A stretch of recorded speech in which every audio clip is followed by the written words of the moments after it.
চাকরিহারা শিক্ষাকর্মীদের ভাতার উপর স্থগিতাদেশ দিল কলকাতা হাইকোর্ট। অর্থাৎ এই রায়ে ফের ধাক্কা খেল রাজ্য সরকার। অর্থাৎ সেখানে তৃণমূলের দাবি যে ভাতা বন্ধ করতে কারা কোর্টে গেল তাদের চিহ্নিত করুন। আর এই মন্তব্য প্রকাশ্যে আসতে বিজেপির তরফ থেকে দাবি এই রায় রাজ্যের গালে চপাটে ঘাত। অর্থাৎ তার পাশাপাশি প্রশ্ন উঠছে, মুখ্যমন্ত্রীকে সত্যি মানবিক নাকি ভাতা দিয়ে মুখ বন্ধ করার প্রচেষ্টা করছিলেন তিনি? উঠছে সেই প্রশ্ন। সুপ্রিম কোর্টের রায়ে 2016 সালে স্কুল সার্ভিস কমিশনের মাধ্যমে চাকরি পাওয়া শিক্ষাকর্মীদের চাকরি গিয়েছিল শিক্ষক শিক্ষিকাদের সঙ্গে। পরবর্তী সময় রাজ্য সরকারের আবেদনে সাড়া দিয়ে সুপ্রিম কোর্ট শিক্ষক শিক্ষিকাদের আগামী ডিসেম্বর পর্যন্ত ছাড় দিলেও ক্ষোভ পড়ে গ্রুপ সি ও ডি কর্মীদের ওপর। মানবিক কারণ দেখিয়ে তাদের বিশেষ ভাতা দেওয়ার সিদ্ধান্ত নিয়েছিলেন মুখ্যমন্ত্রী মমতা বন্দ্যোপাধ্যায়। রাজ্য সরকার বিজ্ঞপ্তিও জারি করে, কিন্তু এই ভাতা দেওয়া বেআইনি দাবি করে কলকাতা হাইকোর্টে ফের মামলা হয়। শুক্রবার সেই মামলার রায় দিল হাইকোর্ট। বিচারপতি অমৃতা সিনহা তার রায়ে জানিয়ে দিয়েছেন, 26শে সেপ্টেম্বর পর্যন্ত বা আদালত যতদিন না পরবর্তী নির্দেশ দিচ্ছে ততদিন ভাতা দিতে পারবে না রাজ্য সরকার। অর্থাৎ অন্তর্বর্তীকালীন স্থগিতাদেশ জারি হলো। হাইকোর্টের রায়ে রাজ্য সরকার আরেকবার ধাক্কা খেল বলেই মনে করছেন আইনজীবীদের একাংশ। আবার একটি অংশের অবশ্য দাবি, আদালতের রায় আপাতত কয়েক কোটি টাকার আর্থিক বোঝা থেকে রেহাই দিল নবান্নকে। এই তর্কের মাঝে বড় বিতর্কের সৃষ্টি করলেন তৃণমূল কংগ্রেসের মুখপাত্র কুণাল ঘোষ। তারপরে বিষয়টি নিয়ে শুরু হয়েছে রাজনৈতিক চাপানোতর। বাংলার রাজনৈতিক বিশ্লেষকদের একাংশ বলেন, কুণাল ঘোষ যে কোনো কঠিন পরিস্থিতিতেও মুখ্যমন্ত্রীর ঢাল হয়ে দাঁড়াতে ওস্তাদ। এবারও তিনি সেটাই করতে গিয়েছিলেন, কিন্তু সেখানে পাহাড় প্রমাণ দুর্নীতির কারণেই সুপ্রিম কোর্ট গ্রুপ সি এবং ডি শিক্ষাকর্মীদের চাকরি বাতিলের অনড় ছিল। তাদের বেতনের টাকাও ফেরত দেওয়ার ব্যাপারে স্পষ্ট নির্দেশ দিয়েছিল। সেখানে মানবিক কারণে তাদেরই বিশেষ ভাতা দেওয়া কেন প্রশ্ন উঠেছিল। তৃণমূল দুর্নীতি প্রসঙ্গে একটা কথাও বলছে না, যোগ্য অযোগ্যদের আলাদা করার উপায় নিয়েও কিছু বলছে না, বরং সবার চাকরি যাতে থাকে সেই চেষ্টায় বারবার আদালতের দরজায় কড়া নাড়ছে রাজ্য সরকার। জনগণের করের টাকা ধ্বংস করে হারবে জেনেও কোটি কোটি টাকা খরচ করছে আইনজীবীদের জন্য। এবার গ্রুপ সি কর্মীদের 25,000 এবং গ্রুপ ডি কর্মীদের 20,000 টাকা করে মানবিক ভাতা দেওয়ার কথা ঘোষণা করে দিলেন মুখ্যমন্ত্রী, যা সম্পূর্ণ বেআইনি। কলকাতা হাইকোর্ট তার নির্দেশে জানিয়েছে, 26শে সেপ্টেম্বর পর্যন্ত বা আদালত যতদিন না পরবর্তী নির্দেশ দিচ্ছে ততদিন ভাতা দিতে পারবে না রাজ্য।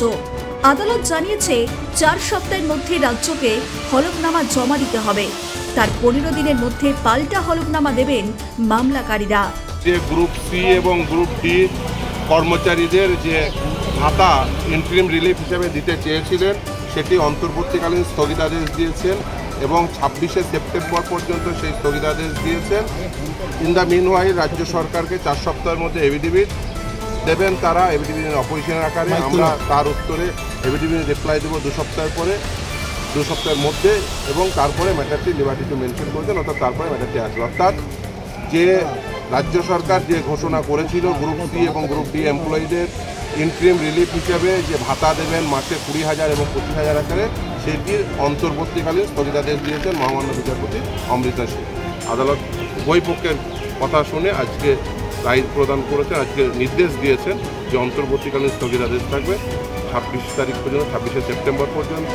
4 সপ্তাহের মধ্যে রাজ্য সরকার এভিডেভিট দেবে, তার রিপ্লাই আমরা 2 সপ্তাহের মধ্যে এভিডেভিট দেবো, তারপরে ম্যাটারটি আবার শুনানির জন্য। আইনজীবী ফেরদৌস শামীম আরও জানান, পাহাড় প্রমাণ দুর্নীতির প্রমাণ মেলায় সুপ্রিম কোর্ট 26,000 চাকরি বাতিল করেছিল। এই শিক্ষক শিক্ষাকর্মীদের ক্ষেত্রেও যোগ্য অযোগ্য বাছাই হয়নি। রাজ্য সরকার চেয়েছিল এদের আরও কিছুদিন স্কুলে যাওয়া চালু রাখতে, কিন্তু সর্বোচ্চ আদালত সেটাতেও মান্যতা দেয়নি।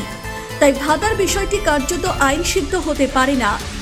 এই যে গ্রুপ সি এবং গ্রুপ ডি যে নিয়োগ হয়েছিল বিভিন্ন স্কুলগুলোতে রাজ্যে, সেই স্কুলগুলোতে নিয়োগের ক্ষেত্রে পর্বত প্রমাণ দুর্নীতি হয়েছিল বলে সেটি কিন্তু মহামান্য সুপ্রিম কোর্ট সেটি বাতিল করেছিল। বাতিল করার পরে সেখানে even West Bengal board of secondary education তারা চেয়েছিলেন যে অন্ততপক্ষে কিছুদিনের জন্য তারা স্কুলে যান, সেই ক্ষেত্রেও সুপ্রিম কোর্ট বলেছিলেন যে না, তারা স্কুলে যেতে পারবেন না, তার কারণে গ্রুপ সি এবং গ্রুপ ডি নিয়োগের ক্ষেত্রে সর্বোচ্চ পরিমাণ দুর্নীতি হয়েছে এবং এই দুর্নীতির পরিমাণ অনেক বেশি। যারা সাদা খাতা জমা দিয়ে গ্রুপ সি এবং গ্রুপ ডি এমপ্লয়ি হিসেবে ঢুকলেন, তাদের কাছ থেকে টাকা আদায় করার অর্থাৎ মাইনে হিসেবে যে টাকাগুলো পেয়েছিলেন সেই টাকাগুলো ফেরত দেওয়ার নির্দেশ ছিল। এতদ সত্ত্বেও তারা টাকা ফেরত দেওয়ার বদলে, রাজ্য সরকার টাকা ফেরত নেওয়ার বদলে মাসে মাসে তাদেরকে ইন্টারিম রিলিফ হিসাবে 20,000 এবং 25,000 টাকা দেওয়ার বন্দোবস্ত করেছিলেন। এটা একেবারেই যায় না। আমাদের বক্তব্য খুব পরিষ্কার ছিল যে আমরা বঞ্চিত চাকরি প্রার্থী, আমাদের ওয়েটিং লিস্টে নাম ছিল, আমরা বঞ্চিত হলাম, আমরা আবার ফার্দার বঞ্চিত হব।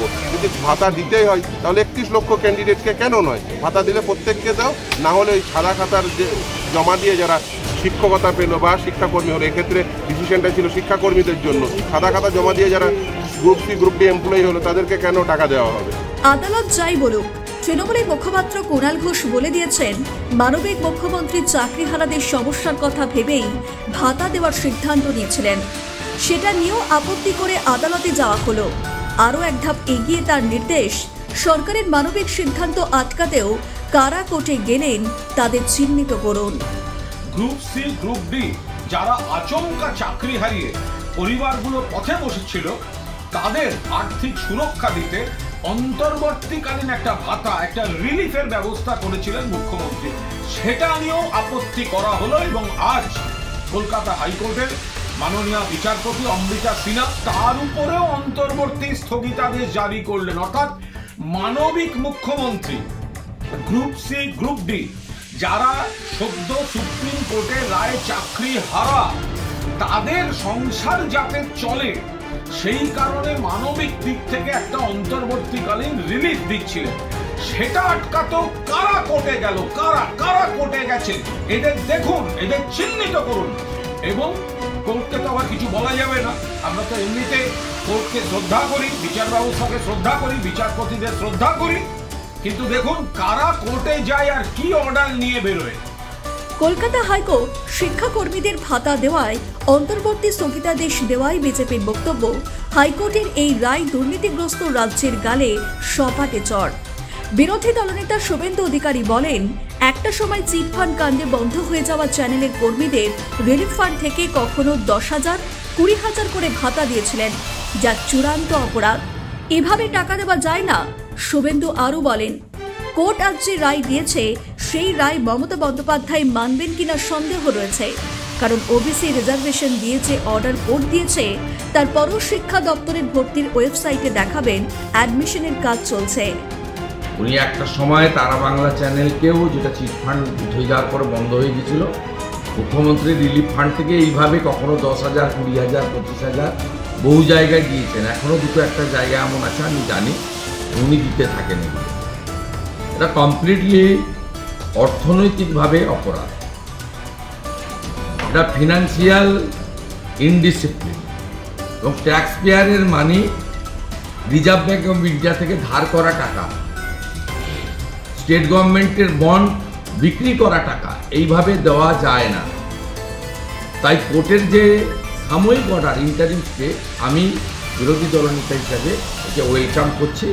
উনি 11 সাল থেকেই এ ধরনের ইলিগ্যাল কাজ করেন, এই প্রথম কোর্ট একটা অঙ্কুশ লাগালো এবং আটকালো। Welcome verdict, interim verdict. Secondly, যদি ভাতা দিতেই হয় তাহলে 2016 সালে গ্রুপ সি ডিতে যতজন অ্যাডমিট কার্ড পেয়েছিল প্রত্যেকের ভাতা দেওয়া হবে। ওনার যদি টাকা এত বেশি থাকে, আমি বলবো যে তিনি যদি দিতেই চান, কেন অন্যরা নয়, কেন কেবলমাত্র সুপ্রিম কোর্টের নির্দেশে যাদের চাকরির চ্যুতি হয়েছে সাময়িকভাবে তাদেরকে কেন দিয়েছেন? অতএব কোর্ট ঠিকই বলেছে, সরকারি টাকা এইভাবে দেওয়া যায় না। তবে মমতা বন্দ্যোপাধ্যায় কোর্টকে মানবেন কিনা আমি জানি না। মাননীয় বিচারপতির দ্বয়ের ওবিসি নিয়ে যে অর্ডার, তারপরেও আপনি এডুকেশন ডিপার্টমেন্টে ভর্তির ওয়েবসাইটে দেখবেন ওবিসি এ এবং বি 17% রিজার্ভেশন এবং মুসলিমদেরকে রিজার্ভেশন দিয়েই অ্যাডমিশনের কাজ চলছে। আর কয়েক মাস পরে রাজ্যে বিধানসভা নির্বাচন। তার আগে প্রথমে ওবিসি বিল নিয়ে ধাক্কা, এবার চাকরিহারা শিক্ষাকর্মীদের ভাতা দেওয়া নিয়ে জোরালো ধাক্কা খেল রাজ্য সরকার। এমনিতেই 20,000 চাকরি বাতিল নিয়ে প্রবল অস্বস্তিতে শাসক দল। একটা অংশকে ভাতা দিয়ে মুখ বন্ধ রাখতে চেয়েছিলেন মুখ্যমন্ত্রী, কিন্তু তাও ধাক্কা খেল আদালতের রায়ে। ফলে 26-এর আগে প্রবল চাপে তৃণমূল, আর বিতর্ক বাড়িয়ে সেই চাপ আরও চাগিয়ে দিলেন Kunal Ghosh. Bureau report, news বর্তমান।